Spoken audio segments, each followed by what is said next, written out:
Hashem. Okay. Sorry. Okay, so we have a great teaching this week. Okay, and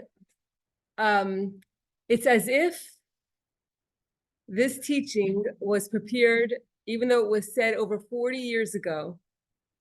You read it, you feel like this is for us today, like for right now. It's incredible. So I'll go straight in. What happened at the end of this parsha, Parshas Beshalach?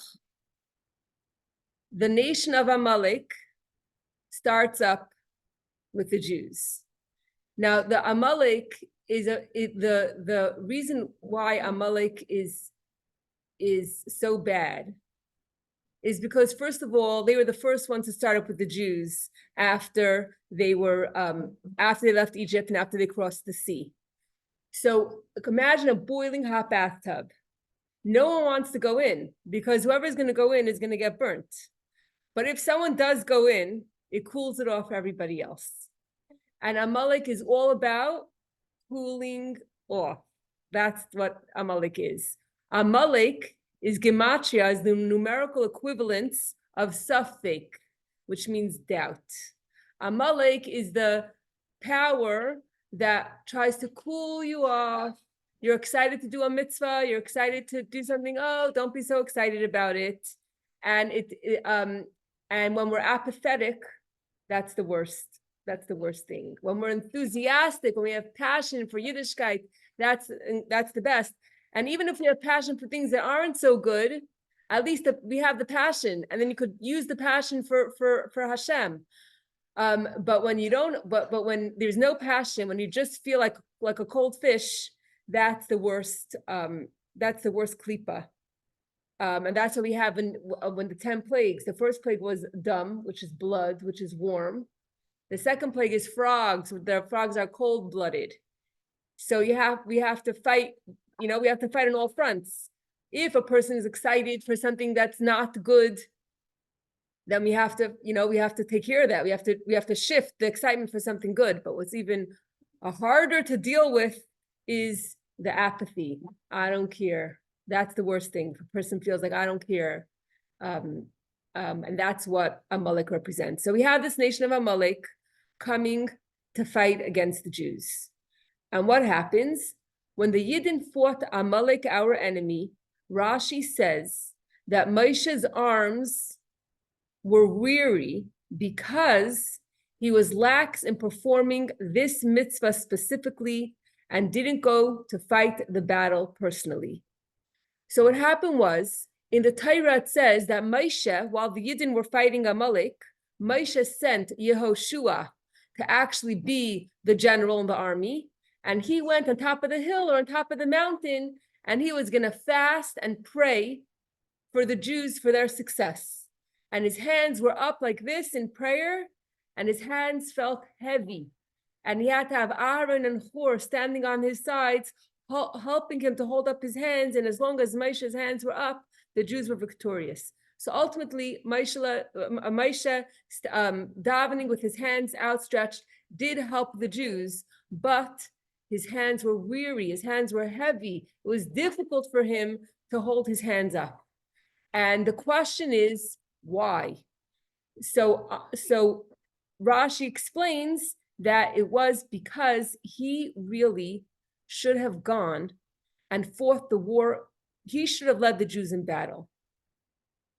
And as a punishment for Moshe's, because Moshe is so great, on his level, the fact that he didn't go to war, that he didn't go fight personally, there was something lacking over here. And therefore, as a punishment, his hands were heavy, and it was difficult for him to hold up his hands in prayer. So we know that the Torah doesn't like to say anything bad about anybody, and not even about an animal. If an animal, the Torah would rather say it's not kosher than to say it's impure. Because, and so how much more so to speak about Moshe Rabbeinu, who is the greatest of all men that ever lived, to say any kind of criticism about him is very, very difficult for us to hear, and for Rashi to say And we find in another situation where Moshe was, so to speak, lax in a mitzvah, we find, first I'll say the situation. The situation was that Moshe Rabbeinu was on his way to Mitzrayim to save the Jews. And Mazel Tov, his wife had a baby boy, and came the 8th day when you have to give a bris milah. But because Moshe Rabbeinu was traveling with his family, and it's not very safe for a baby of 8 days old to do a bris milah and to be traveling. In those days, they didn't have the fancy cars and that we have today. So it was difficult to travel, and to travel with a brand new baby right after a bris would have been dangerous for the baby. So Moshe Rabbeinu said to himself, it's more important for me to go save the Jews, to come as fast as possible to Egypt. And therefore, he was, so to speak, lax with the mitzvah of giving his son a bris milah. And that was a problem. And therefore, a snake came and started swallowing him up alive. And it swallowed him from his feet up until his waist, and then from his head up until his waist, until Tzipporah, his wife, realized that this must be a sign that we have to do a bris for our son. That's why the snake is coming here to disturb us. She took a rock, she herself gave her son a bris, and then the snake left Moshe alone and disappeared. And so obviously, if something like that happened to Moshe Rabbeinu, where he delayed a mitzvah, where he wasn't, where he was a little bit sluggish to go do a mitzvah, and this is what happened to him, his life was in danger. So how much more so if something like that happens to you one time, then you're careful for the future to be very careful to do a mitzvah as quickly and with enthusiasm, to do it right away. So how could it be that here we have a similar situation, where there's a situation where the Yidden are in danger, and he should have ran to be the leader and to lead them in battle, and he was a little bit lax, and how could it be that situation would come about again? And also why is it that in the case of Moshe Rabbeinu with giving his son a bris milah, Rashi comes and Rashi tells you Moshe is not guilty. The reason why he didn't give his son a bris, he's giving an excuse for Moshe Rabbeinu. He's saying it wasn't his fault. He had good intentions. He was trying to get to the Yidden, to save the Jews from Mitzrayim as soon as possible. And that we shouldn't, because according to Pshat, a 5-year-old Ben Chamash Mikra was learning Chumash, and he right away comes a question: how could it be that Moshe could do anything wrong? So right away Rashi comes and says, no, he had good intentions. Everything, he was perfect. Everything's fine. So how come over here Rashi isn't coming to give us excuses and explain to us what was Moshe thinking? Why did he hesitate? Why didn't he run so quickly? Here, in Rashi, there's no excuses. There's no other explanation for why Moshe didn't run. Thank you. For why Moshe didn't run to lead them in battle, and why he chose to send someone else to battle, to send Yeshua to battle, and he's going to go and pray on the mountain and to get punished for it. What is going on here? These are just some of the questions that the Rebbe is going to address. Okay, it's hard to say that Moshe didn't act in the perfect way. Therefore, Rashi says that Moshe didn't give his son Eliezer a bris right away, because it's dangerous to do a bris when traveling on the way. And to go to Mitzrayim to save the Yidden, he didn't want to delay. So Rashi explains all of that with Eliezer and Moshe Rabbeinu with the bris. So in this case, how could Rashi say that he was punished for being slow without excusing Moshe when to battle he didn't go?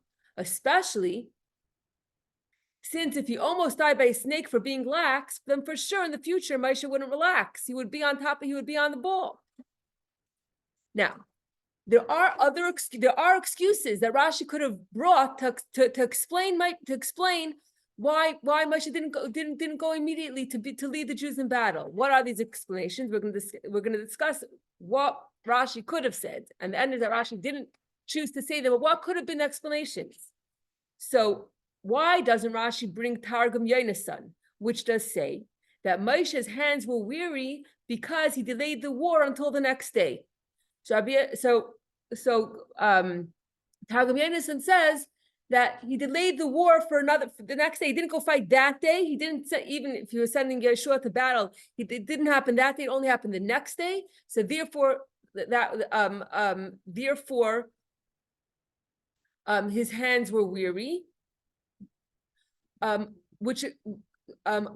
it's not really a problem, because if you're going to battle, it makes sense that you need to prepare. You have to gather your soldiers together. You have to get your ammunition together. So it's not so he brings this, but then the Rebbe brings this, but then says no. Targum Yonasan wouldn't have helped us here, because there's nothing wrong with going to battle one day later, because he had to prepare his soldiers to go. Maybe he didn't go, but why didn't Aaron go?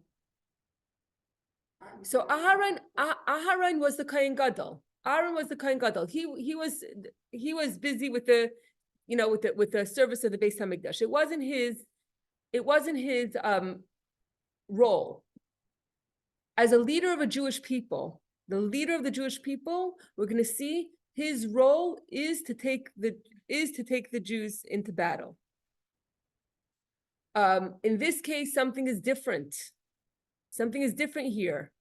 There's something going on here that's different than any other battle, or than any other thing that ever happened in Moshe's lifetime, which we're here to decipher and to figure out. Okay. Malik came to fight with the Yidden, and Moshe didn't go to fight them right away. No, which was just an example of things. Which was before. Yeah. Go right away. I missed that. So the Yidden. Okay. So let's just clarify. The whole story with the bris happened before the Jews left Egypt, way before, when Moshe was only going to Parai to tell him to let the Jews go. When he left Midian, yes. And at the end was that Zipporah ended up just going back to her father's house with the children, and Moshe went on his own to Egypt.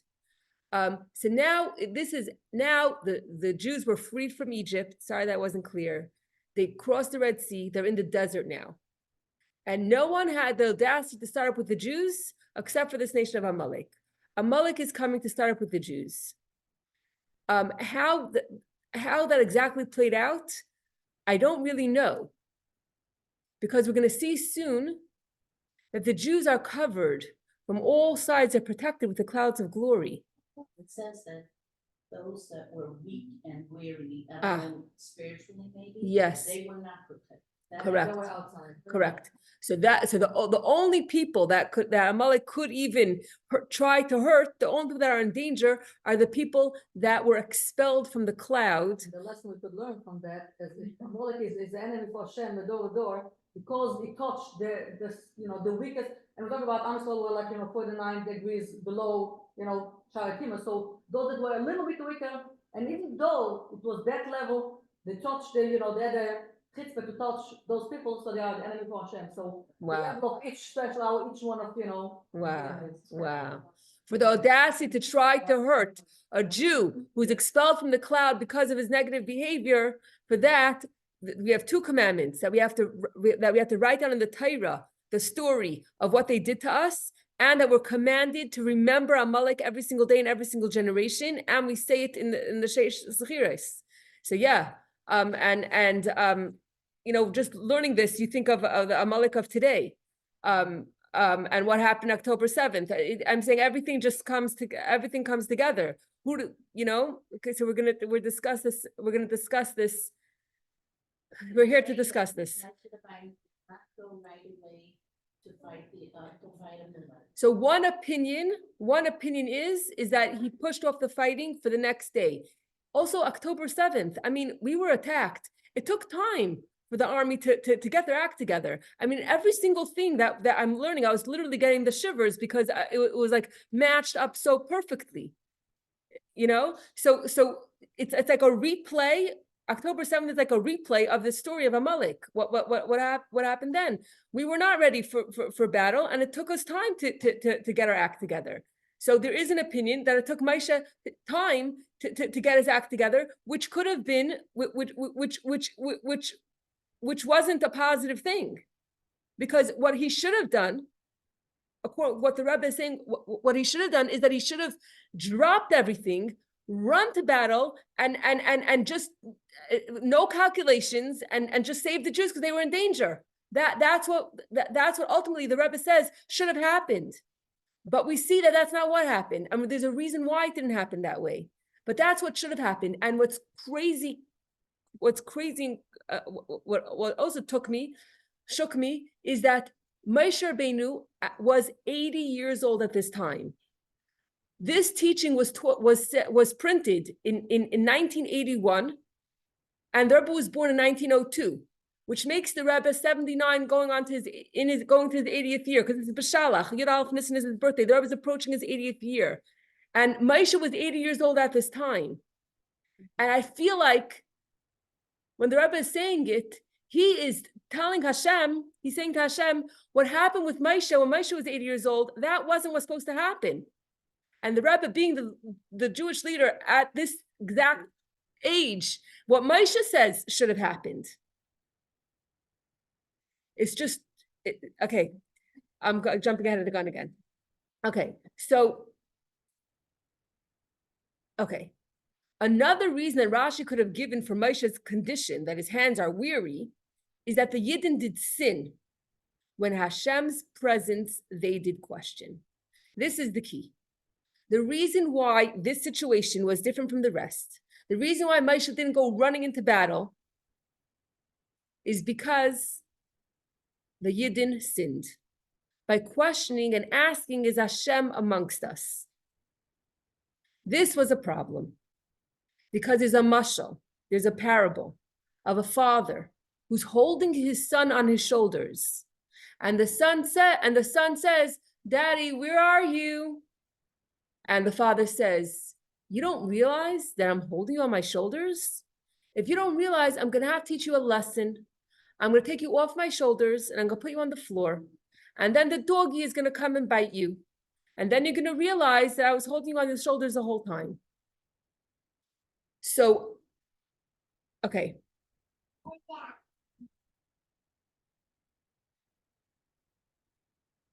Okay.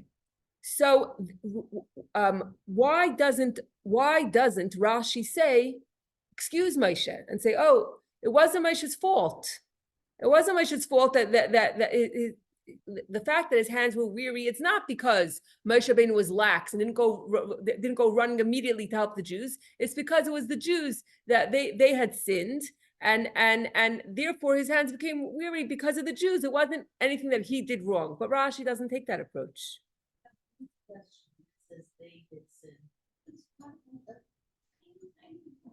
Yeah.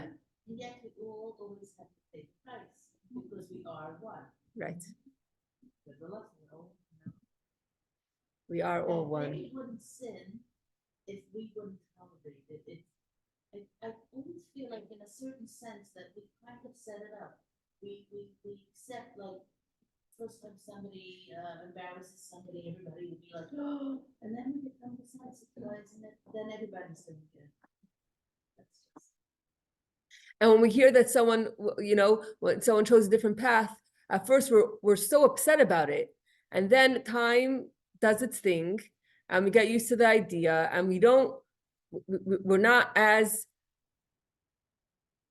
determined to get them back as we were in the beginning. I was thinking of that also, but then you're scared, so then you just hope they'll come to you. But what about all the people that are away? That's our job. Yeah. That's what we're going to learn from this teaching. On how you get them back. If it wasn't our job, then we wouldn't all be collectively Responsible. Yes. That means we are responsible. Yeah, but there's a big world out there that people should wish for. Right, so it's like, So that's our responsibility. That's what we're going to learn. Okay. So Ultimately, Moshe is blamed. Moshe is blamed. Rashi's not giving him any excuses. There's no there's no excuses for why Moshe Rabbeinu, his hands were weary because he didn't go immediately to help the Jews. We can't blame it. We're not blaming it on the Jews. We're not blaming it on anything else. There's no excuses in Rashi. Moshe Rabbeinu knew.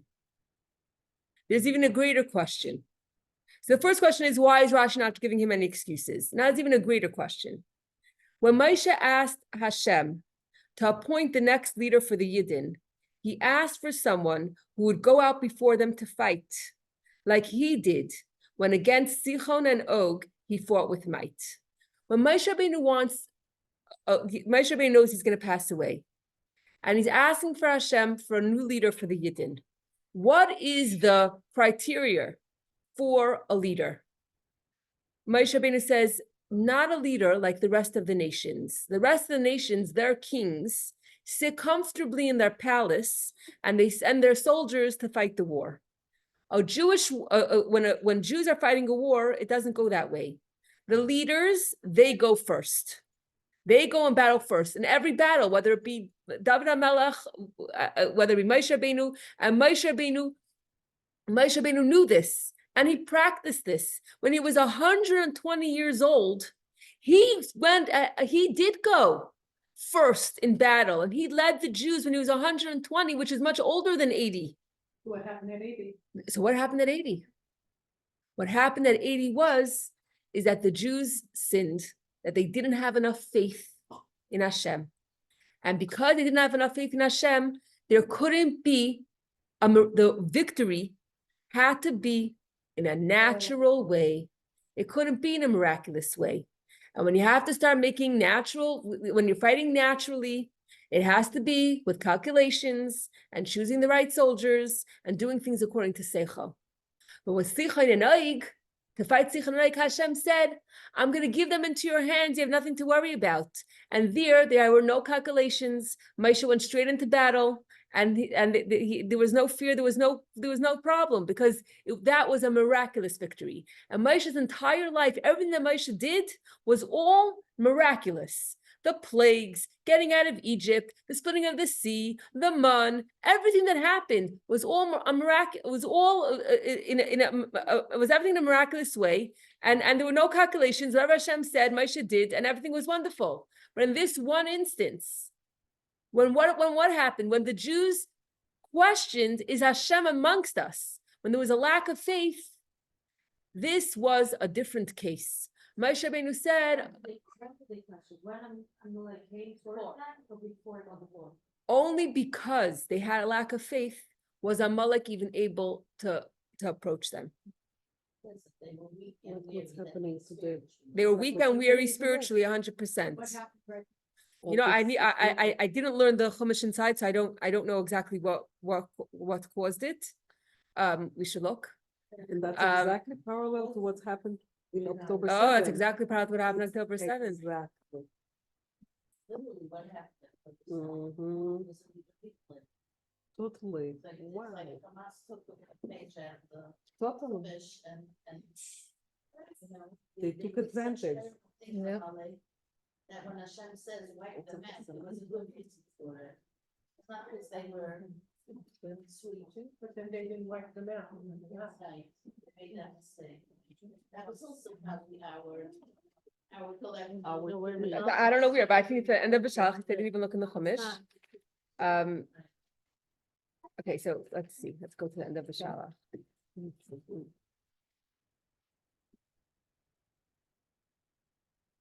Okay. They complained before that they wanted to go that and they wanted to. They complained. Yeah. Let's see. So it's a part of the six remembrances we mentioned that they complained in the. We're always, you know, there's always gonna be some flavors. Yeah. Some are gonna be happy, so you can just, you know.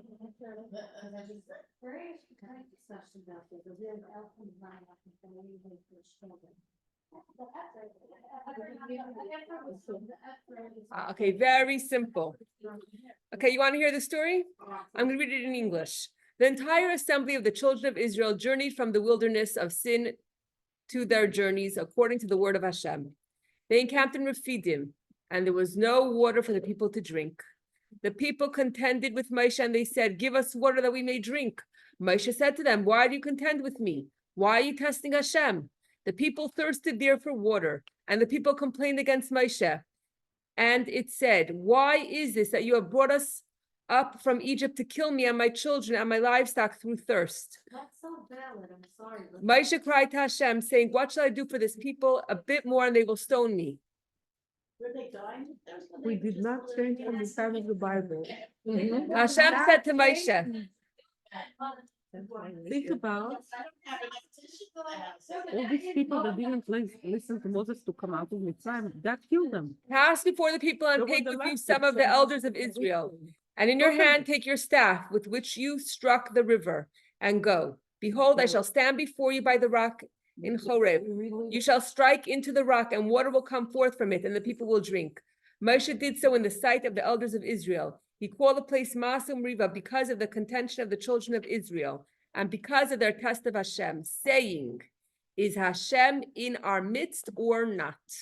Mhm.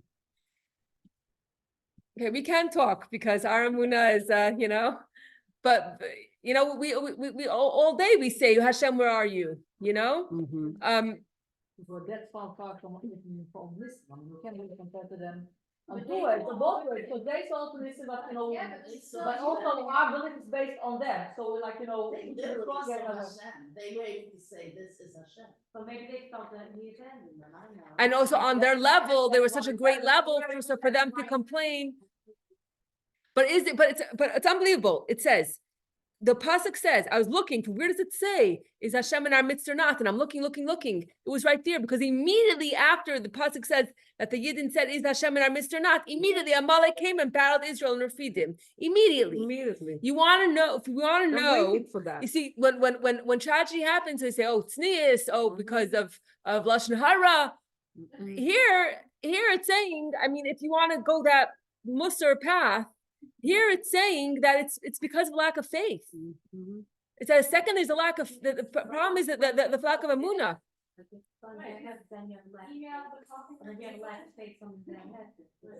It's a vicious cycle. Crazy that Absolutely, we didn't change. And absolutely. look what Lapid is doing now. But also, but The worst for Hamas. They see it. Have it in our hearts, how faithful are we, how much do we believe? So we're taking the Muda class. Well, tell me, scary. We're working on it. Maybe I Real might say, scary. okay, where's Hashem? Collectively after. I think so. We also said where's Hashem. We also said that where's Hashem, right? Becomes overpowering. I didn't understand why this Hashem is up on, you should take care of us. Imagine, something like that, have you ever, it's such a normal question to ask, where's Hashem, like, where is he? Why would they were on that level? So it could be worse than Say that. we're having. Malki, you're right. Yeah. You're right. The Hashem shouldn't test us. Hashem should give us water. And That's yes, ideal. you're 100% right. 100% right. I can't agree with you more. That's what a father does. Yeah. Of course, but like if the father's not there, whatever, maybe it was every day, like, to pick them up, where's Tati? When are you coming back? It's such a normal question. Maybe it was a tone of voice, kind of like, was it like, then I feel like how they were kind of relationship, or was it like demanding? I don't know. They were threatening, yeah, but they would drive Moses crazy. It says in the passage that the Moshe was afraid that they were going to stone him. It says in the passage, it says, "What should I do for this people? A bit more and they will stone me." Because of that sin. They saw things that we don't even comprehend. Maybe They Maybe also they were traumatized from that They study. were trying to, yeah. They're coming out of it. They're not social workers. They are. We did not change. But then obviously, it wasn't like, Yeah. I think they went to the right person, they went to Moshe, they didn't make an idol to say where's the water, they went to the right person, and to that, and he was a leader. So you know what?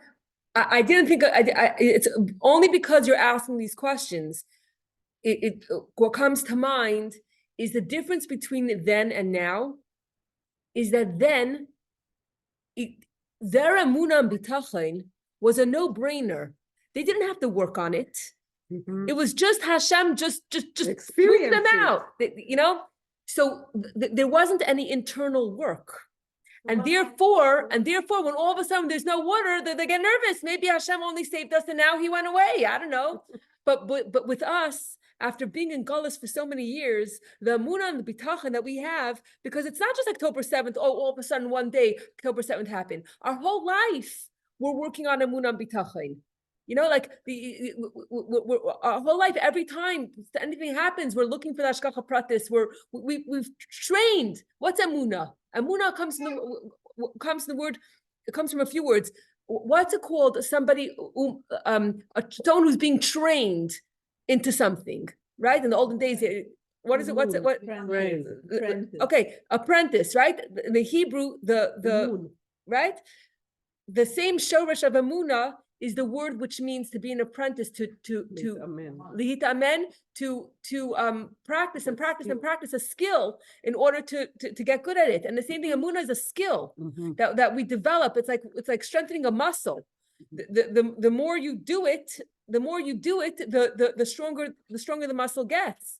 So inspiration, nothing actual master. If we get inspiration, we don't do anything la master from it and act for the inspiration evaporate. That's what was with them. They just had that inspiration. They told, Hashem made me, but they didn't do any action. They just went on. They saw the miracles in real. Happen. It's like you just said. Maybe he left us. My brother once asked my mother, "When do your kids not like you anymore?" So she said, "When you decide one day you're not giving them one thing that they asked for." So here also, it's like, Hashem, where are you? I need my water, Never mind, I took you out of the triumph, I gave you money, I gave you everything you needed. Yeah. No, it's true. It's true. God took care of them. I guess They got very scared. They got very scared. that was the first not generation trauma. The old trauma. Look, they got nervous. Yes. Emotions stayed up.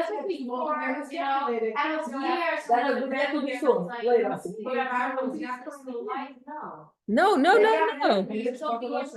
Yeah, Yaakov and all the Shvatim passed away before the 86 years of the hard slavery.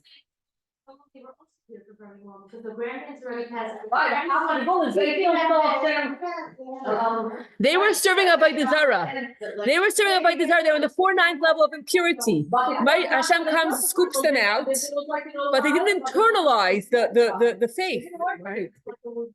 And the same thing by Har Sinai. Hashem says that Hashem put a mountain on top of them. Right. Hashem said, either you accept the Torah or I'm going to bury you right here. Because the whole point of creation was for you to accept the Torah. When did the Yidden truly accept it on their own initiative? That was Purim. On Purim, we accepted it because not one Jew in the period of a whole year, not one Jew not one Jew was ready to convert. Not one Jew. That's when we accepted it from down here. And the whole avodah, the whole being in Gullus all these years is that we should make a dir tachtanim down here. It should be our work, our effort. For Hashem to just shine his light, that's good for angels. I mean, that's what we want. But I'm saying our work, that's what we're doing here. We're working on ourselves. Every time we stub our toe, and every time something doesn't go our way, and every time someone is sick or there's tragedy or whatever it is, that we somehow we brush ourselves off and stand up and continue serving Hashem. I mean, that's what we've been doing for 2,000 years. In every trial, in every tribulation, every generation, all the tzaras that the Yidden went through. Right. So yeah. Okay. So what were we saying?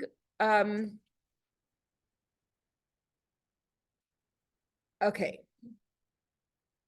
So the problem here is that was that as soon as they lacked faith, Amalek is coming to fight them. Now remember, Amalek is doubt. Mm-hmm. So the Amunah is a lack. The lack of Amunah is Amalek. It comes together. So that's a scenario. The scenario is as soon as the Yidden say, "Oh Hashem, where are you?" Then what happens is Hashem goes into hiding mode, and all the miracles are put on pause, and therefore Moshe has to use his seichel and figure out what do we do now. So if we have to battle this in a natural way, then who should go to war? You need who should go to war? The people that are between the age of 20 and 60. Those are the strong people. They should go to war. And Moshe was already 80 years old. Moshe Rabbeinu said, I am unfit to go to go fight. Better, I'll go with my staff. I'll go with my stick to the top of the mountain and I'll pray. Because even in a war that's going to be fought in according to nature, where you're not going to see miracles, you still need Hashem's help. So let Yehoshua, who was Moshe's student, who was in the 20 to 60 range, who was younger, let him lead the people in battle, and they chose strong people who had fear of heaven, because you need the fear of heaven to protect you, because it's 2 points that you need. You need strength, you need might, and you also need Hashem's help. And the soldiers had to be people that had fear of heaven. And then Moshe says he's going to do his part. He's going to go on the mountain and he's going to pray. That was Moshe's calculation, because this is a war that's not going to be, that Hashem's not going to come and show us miracles that boom and all the people of Amalek are just going to disappear. What happened when he was 120? So what happened when he was 120? He did go out to battle. That was a miraculous war. Hashem told him that I'm giving them. Hashem told him, I'm giving them in your hands. And then there was no calculations. Moshe went, and Moshe was so strong. Moshe was strong and mighty at 120. Here in this case, Moshe was unfit to fight because he was fasting. He was praying and he was fasting and he was weak and his hands were weak. And this was the difference between this war with Amalek and the war with Sichos and Og. Here there was a lack of faith. There was a lack of faith, and that's why this Moshe acted differently. But the Rebbe says the Rebbe is saying at the age of 80, when the age that Moshe was, the Rebbe is not accepting what Moshe did and saying, oh, he did was right. The Rebbe says that there was a problem here, and even though it was a natural war, and even though Hashem is hidden, Moshe, it wasn't a time for prayer. Just like when the Yidden, when it came to cross the sea, Moshe starts praying. Hashem says, no, now is not a time for prayer. Now just move forward. Go into the sea. Praying was not what Hashem wanted.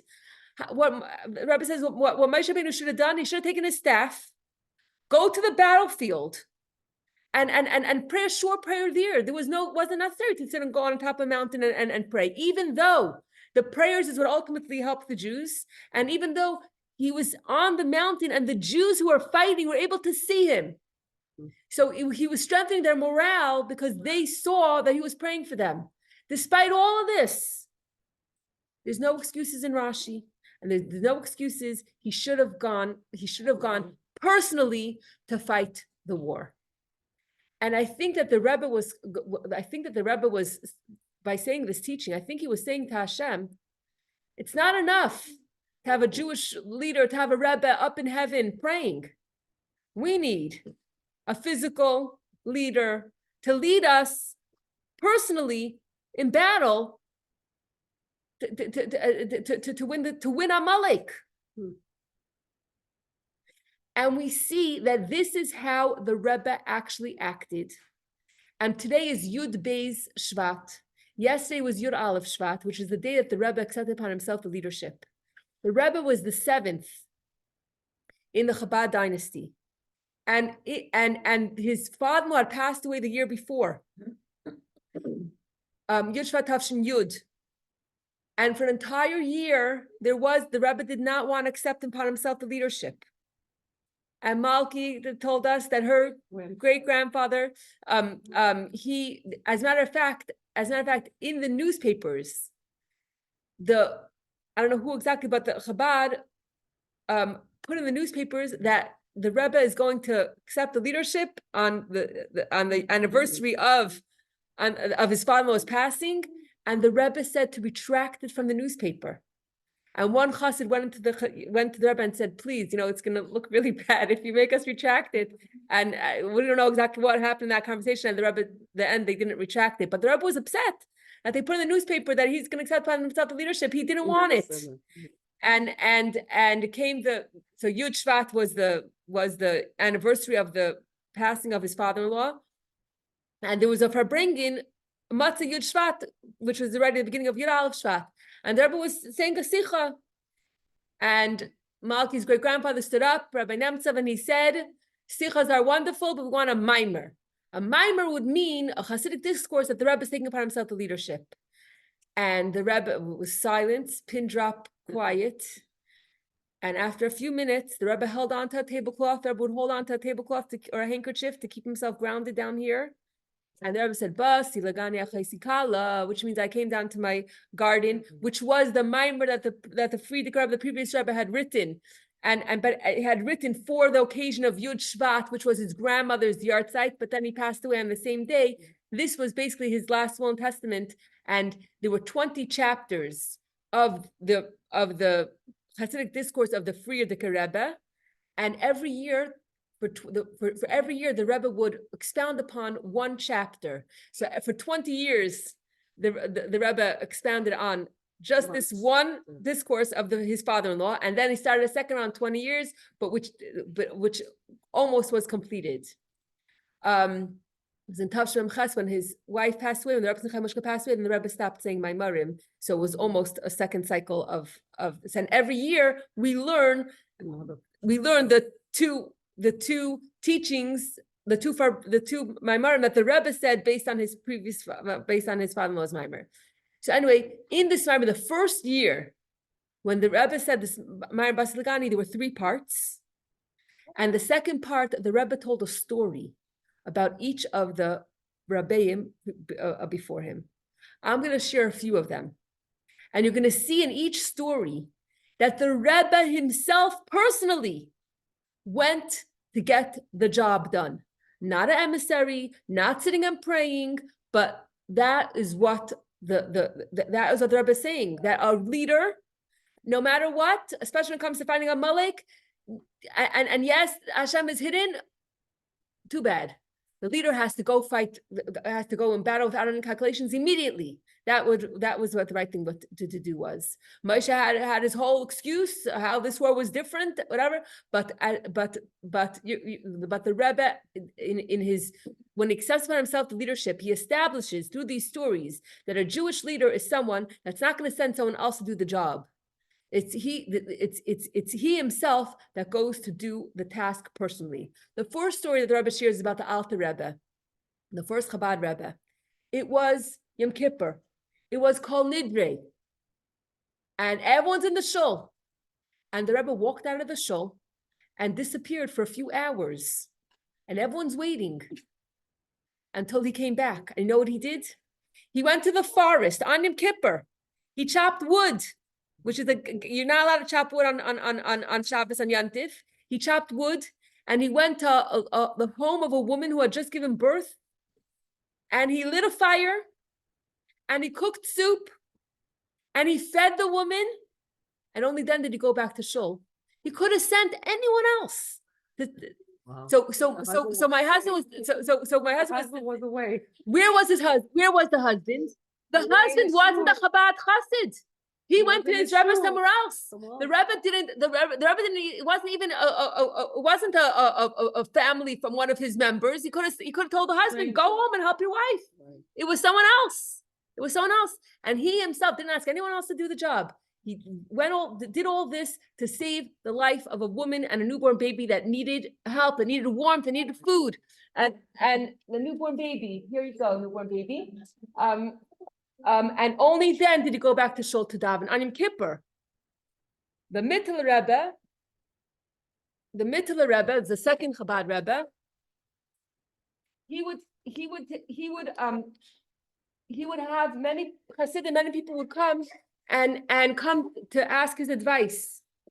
And the attendant saw that the Mittler Rebbe, his hand was filled with like boils and blisters.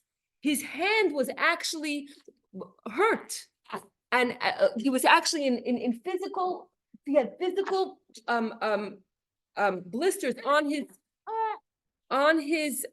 arms from the tsaris of the Yidden. That when they would come and they tell him his problems, he literally physically he had these blisters on his hand. on his arm from why? Because he took, when someone complained about something, when someone had a problem, when someone he took it personally. And it pained him so much that it affected him physically. The Tzemach Tzedek, the third Chabad Rebbe, he was on his way to Shul, and in Lubavitch, even though Lubavitch was a small town, there were many other smaller towns. So Lubavitch was a town of the market was in Lubavitch, and market was twice a week, whatever it was. And other people from other smaller towns would come and they would sell their wares. So someone came to the Tzemach Tzedek on his way to Shul and said, "Could you give me a loan that I can go to the market and make a few rubles?" Someone said, "Sure, no problem. I'm going to go to Shul. I'm going to daven. Then when I come back from davening, come to my house and I'll give you the money." He goes to Shul. He's about to put on his talis. He says, what did I do? By the time I'm finished davening, the market's going to be finished. This guy's not going to have a chance to make a living.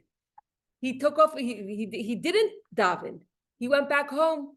He got the money. He went to the marketplace. He found the Jew. He gave the Jew the money, and only then did he go to Shul.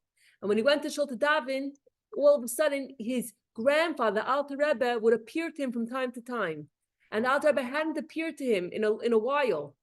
And after he gave the tzedakah, after he helped another Jew, and he could have sent someone. He could have told someone, "Go run, get the money." He himself personally went to the market to find the Jew. And when he, after doing that, the Alter Rebbe revealed himself to him,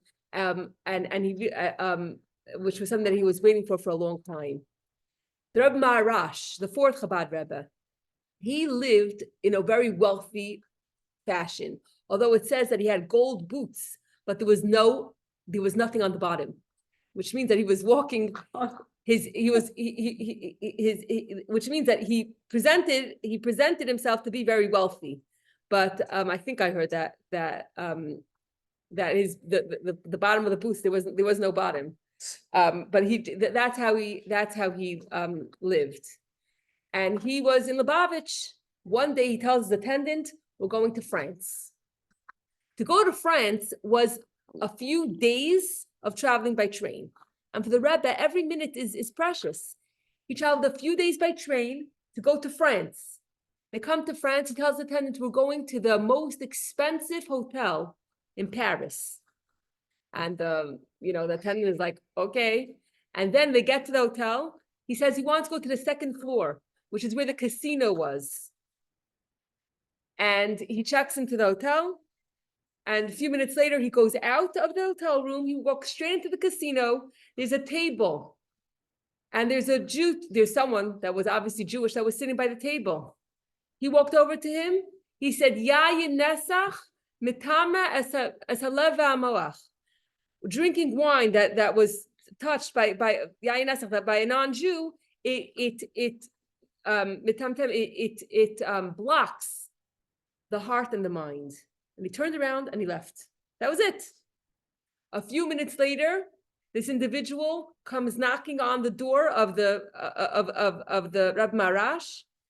He asked Reb Maharash's tefillin, Talsim tefillin, and we don't know exactly what transpired. And then the Reb Maharash, a few minutes later, got right back on the train to go back home. So he traveled for a few days each way to be in this fancy hotel for a short time, just to be able to tell a Jew, "Yayin nesach metama es halev v'hamoach." To tell a Jew 6 words, he wasted a week, and he could have sent someone, but he did it personally. He went personally to do that. And then the end is that person ended up coming to Lubavitch, and we don't know who it was. We don't know what his name was. But it said that there's a very prominent Chabad family that comes from this individual. That was the Reb Maharash.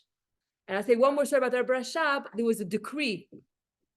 In Russia, there was a decree against something for the Yidden, and the Rebbe Rashab wanted to get this decree annulled.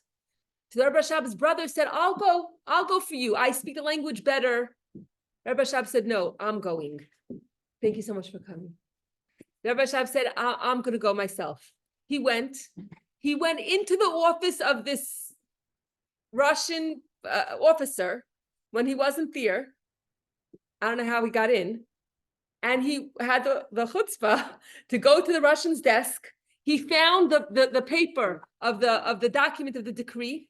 He took the stamp and he stamped it that he put a stamp on it that should be null and void, and he put it in the papers of the stuff that were already processed, and he did it himself. And he didn't know and he you know, you would think, oh, it would be better to send someone who's more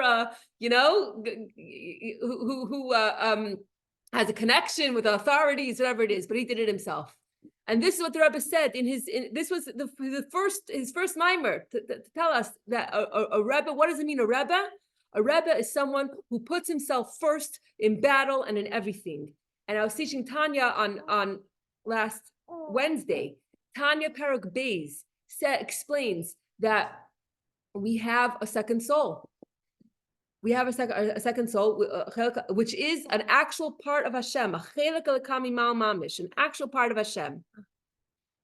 And it gives a few examples. And one of the examples to prove to us how we have an actual part of Hashem is that we are Hashem's children. And a child comes from the brain of the father. The substance of the brain of the father is what in the womb of the mother, after 9 months, creates a baby. And how can this little substance, this drop from it develops an entire baby until you have hands and feet and even fingernails. They all share the DNA of that drop which comes from the father's brain. The fingernails have to realize that their energy comes from the brain, and through the fingernails being connected to the brain through the baby's fingernails being connected to the brain of the baby, that's how the baby is connected to the father. So how does it work? How does it work with us? That all the Jewish people are compared to a body. The generations before us are head generations, heart generations. And our generation, we're like the bottom we're the heel. But within the heel generation, there are neshamas that are head neshamas, and there are neshamas that are hand neshamas, and feet neshamas, and heart neshamas, and everything like in between. And we're children of Hashem. How do we are the fingernails of the heel, because we're the fingernails of the body of the heel generation. How do we connect to Hashem? The only way to connect to Hashem is that when we have to first connect to our brain. Who is the brain? The souls that are the Talmidei Chachamim and the Rebbe of the generation. We have to connect to the Rebbe, to the Reish B'nai Yisrael, to the head, to the brain, to our brain of our generation, in order to connect to Hashem. That's what it says in Perek Beis of Tanya. And all this comes together. What's coming together? The Jewish people, we need our leader to be what's a Jewish leader? And they were questioning me in the other class. How do you know if it's the Rebbe, if it's someone else, if it's a Talmid Chacham, someone knows the whole Gemara? A Jewish leader, you want to know what a Jewish leader is? A Jewish leader is someone who is going to, without any questions, without any calculations, is going to put himself first and lead the Jews and go personally and care personally about every single Jew, so much so that if a Jew is in pain, he should have boils and blisters on his hand because it pains him so much. That's a Rebbe, not just in charge of his particular congregation or his particular group. It's the brain of the entire Klal Yisrael, and a leader of the entire Klal Yisrael. That's someone who goes out in battle no matter what. And I feel like the Rebbe was saying that for a tzaddik, for a Reish B'nai Yisrael to sit and pray, even though it's wonderful and great, that there's a problem there, because a Jewish leader has to personally go to take his people in battle, no matter what. Now, what happened 40 years later? Moshe did go in front of the Jews in battle, and at that point there was a miraculous victory. And now, this teaching that the Rebbe said it over 40 years ago. Now it's time. Now it's time for to have Tchias HaMesim. Now it's time to have our Jewish leader come and lead us in battle against Amalek and bring Mashiach. But let me just finish with the poem because I digressed. Okay. What it means to be a leader, Moshe certainly knew. Moshe wasn't a procrastinator, it's true. But this war was different than the rest. To lead the war, he thought Yeshua would be best. The only reason that Amalek was able to attack was because Amunah the Yidden did lack. Hashem hid his face, unfortunately, and the war had to be fought naturally. Therefore, the soldiers had to be strong physically, between the ages of 20 and 60. But since Moshe was 80, he thought that his job was to daven wholeheartedly, because even to win a war naturally, Hashem's help is necessary. Although he was praying and fasting, and the morale of the soldiers he was boosting, his punishment was measure for measure. His hands were weary because he lacked enthusiasm to go to war personally. His hands were weak. His hands were weak and weren't strong because he didn't have the strength to go rush into battle to save the Yidden. Because when a Yid faces danger, it's not the time for lengthy prayer, even if his behavior is the reason for being expelled from the cloud of protection. Who was Moshe going to save? Everyone who was in the cloud would have been protected. But Moshe went to save those Jews who were expelled from the cloud because they had lack of faith. Since we were commanded to have the story of the war with Amalek written, and since what Amalek did can never be forgotten, Rashi gives us an instruction for how to fight Amalek, especially in our generation. Torah and mitzvahs are the best protection. When we learn Torah and we do mitzvahs, we have clouds around us. From the Amalek nation who fools off a person. With a Jew who is outside the cloud, we may think we have no connection. But to save them, Yeshua, who never left the tent of study, was chosen. This is marching orders for us. And for pages and pages, Rebbe speaks at length about this. We could think the people that are in the cloud, we're protected. What do we have to do with? What's in common between us and the people that are outside the cloud? But we have to realize that that we have to leave the house of study. Even a person whose whole occupation is to study Torah, he has to know that in this, when you have Amalek coming to fight the Yidden, you have to leave the shul, leave the yeshiva, and our job has to be, even for a person whose whole occupation is learn Torah, and who thinks that I have nothing in common. You know what? I'll say a kapitel tehillim for the people that are outside of the cloud, for the people that don't have enough faith in Hashem, for the people that are not religious. I'll say a kapitel of tehillim for them. I'll daven for them. That was what Moshe Rabbeinu did, to daven. But the Rebbe says no. Who went to go to war? Yeshua, the one who never left the house of study.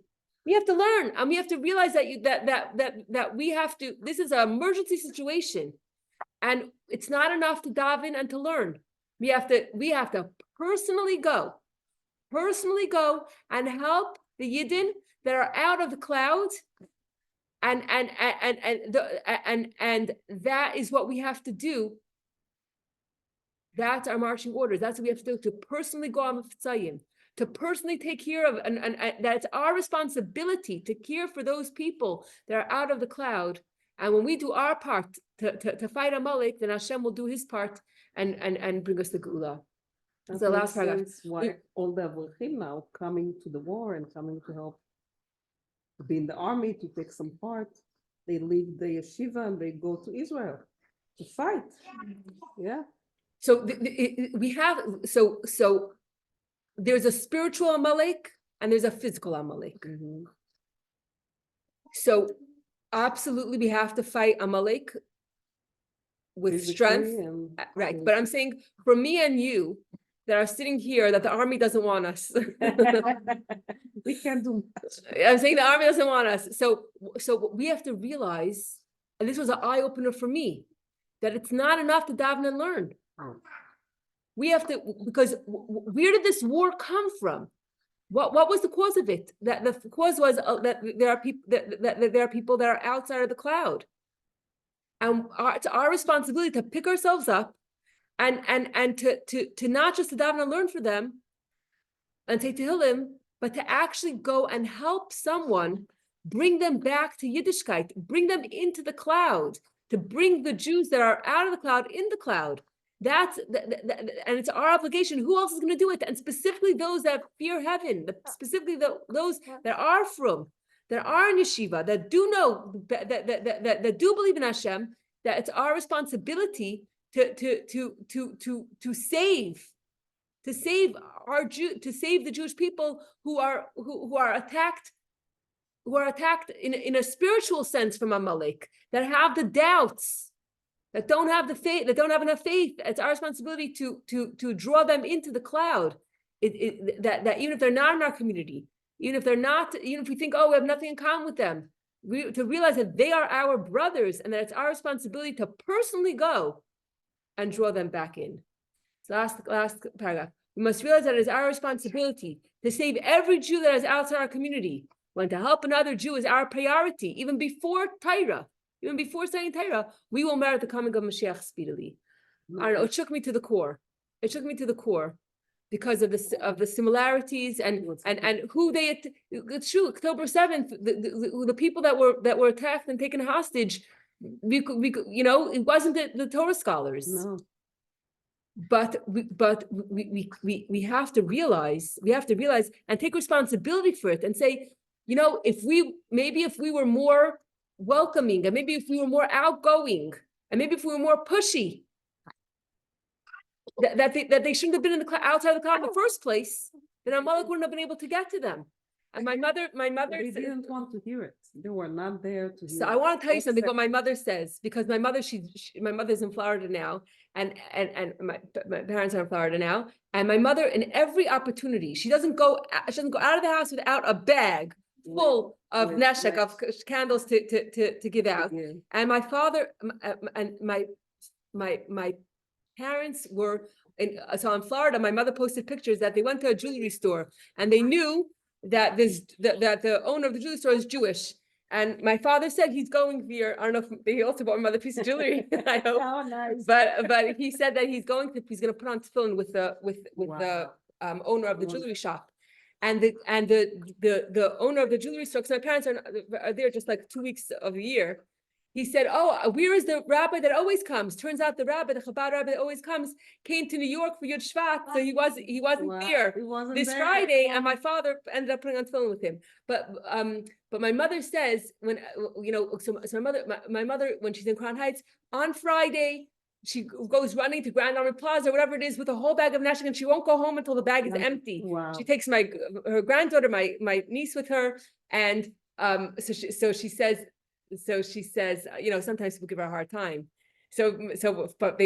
But if they're Jewish and my niece who's like 12 years old, or maybe a little older now, or the younger niece, if she is with my mother and hands the Shabbos candles to a woman, they won't refuse from a little girl. Nice. But anyway, so this woman comes over to my mother. My mother's in Grand Army Plaza with giving out nashek, and she says, "Don't you think that you're too pushy?" She tells my mother, "You're too pushy, right?" Because so my mother said to her, she said, "Imagine if you were walking down the street and your diamond ring fell, and I picked it up, and I'm screaming, Mrs. I have your diamond ring. Stop! I have your diamond ring. Would you think I was too pushy? Give you back your diamond ring?" Very good. So this is your heritage. Shabbos candles, this is yours. Right. So Wow. instead of saying, "Oh, this person doesn't want to hear from me, whatever, I don't want to be too pushy." This is our heritage, and we have, and it's our responsibility to make sure that there's no one that's out of the cloud. Because if they're out of the cloud, then it's our responsibility that they should be protected. It's the responsibility of a Jewish leader to fight for every last Jew that's outside of the cloud, and that's what it means. A Rebbe. A Rebbe is someone that cares about the people that are outside of the cloud. That he takes upon himself. It's my responsibility. And if Amalek is coming to attack them, I'm not going to pray for them. I'm going to even if I'm 80, even if it doesn't make sense, I'm going to go physically, personally, to go fight Amalek, to to save them. That's what it means. That's what it means. A Jewish leader. I remember. I know we don't have to be leaders, we're gonna do it less than like. Okay, first of all, lesson number one is, do you have Shabbos candles in your pocket? In your coat pocket? I can't give it. In your coat pocket? I'm saying, I see, it has to be in your coat pocket. You have to have this in your coat pocket. I'll bring more next time. I have like 4 over here, I think. It's a link where we can put. No, I could give you a link, but I have them. Here, I have 3 in this pocket. You don't go anywhere without neshek in your pocket. That's number 1. Okay, if anyone needs, I have some over here. And I probably have more in I'm learning from my mother, and I have more in that bag. It's a dot, yeah. We have to be proactive. We have to be proactive. And I have this all the time with me, and I can't give it out. My husband has a doctor that I see every week. He is a guy, but he's married to me. Every week. And I want to say, give this to you guys. Maybe now. And you should know that now people are so receptive. He is. He's not. The people are so receptive to it. We don't necessarily have, we don't have people that don't like Shabbat candles, but rather people that like Shabbat candles, but they're trust and emunah to advertise. Absolutely, there you go. So, right, Really so good. practically speaking, I'm asking her question. By the way, the How do more, you help there's people that always are this lighting baby Shabbat candles? Oh, yeah, you're right. Right. That's like, that's the Very people that good. are talking into more than like. You will go with your neshek now. So what it means is if there's a family member or a friend that you know that chose a different path, don't give up on them. Don't give up on them. My mother had went to school in Beis Rivka, and one of her grade mates after high school, she was a brilliant girl. She went to college, and then she got herself a really good job. And she was working in some lawyer firm, and I'm sure I shared this story before. And there was a non-Jewish guy working there, and everyone teased him, why don't you get her out to go for coffee? And if he ever said anything, she's like, you're out of your mind. You're not Jewish. I'm a frum girl in Crown Heights. I mean, it's out of the question. And one day she had a really hard day, got into an argument with someone in her family. I don't know what it was. And she was in a very, very down mood. And he asked her out for coffee, and she went. And I don't know how long it took. She ended up marrying this guy. And her parents were Holocaust survivors. They were like literally sat shiva for her. I mean, it was terrible. And so my mother knew her from school. She was in her grade. My mother asked the Rebbe. She said I don't know if she wrote a letter to the Rebbe, or and the Rebbe told her who to go to ask for advice. And the advice was to keep the door open. And my mother, every year before Rosh Hashanah, she would send her a card for a Happy New Year card. And she had a son and she had a daughter. And when she had, I don't know which, I think the son was born first, my mother sent her in the mail a mezuzah for the child's door. Wow. And my mother, as much as she could, she kept sending her stuff for the Yom Tovim and everything. Wow. And then when she had a baby girl, she already called my mother and asked my mother to send her a mezuzah for her daughter's room. Wow. Anyway, the grandparents were getting older, and they decided they want to have a connection with their daughter, even though she made this decision. So they invited her to come for Pesach. She came with her husband, the 2 children, for Pesach. And the non-Jewish husband is sitting by the table, and he sees the whole Seder and everything, and he turns to his wife and he says, I can't believe it. You left all this for me? And he ended up becoming a ger. And they had a big horse ranch and whatever, they sold everything. Wow. They made Aliyah to Yerushalayim. Their kids went to yeshiva and everything. Why? Because you leave the door open, and you don't say, oh, it's been 10 years. You don't know when a person is looking or searching and wishing that someone, a family member or friend will reach out to them. So not to give up, and to brainstorm. Who do we know Who do we know that could use an invitation to come for a Shabbos meal, or to use a little bit of chizuk, or even a smile, or go out for coffee, whatever it is. But we have to realize that it's our responsibility. It's our responsibility that it's not and this is the lesson. Every single one of us, we have to make sure that no one is out of the cloud. Your mother sounds amazing. Amazing. She is amazing. She does. And Fanny is amazing. התפוח לא נופל רחוק מהעץ. Yeah. Amazing. Baruch Hashem. Okay.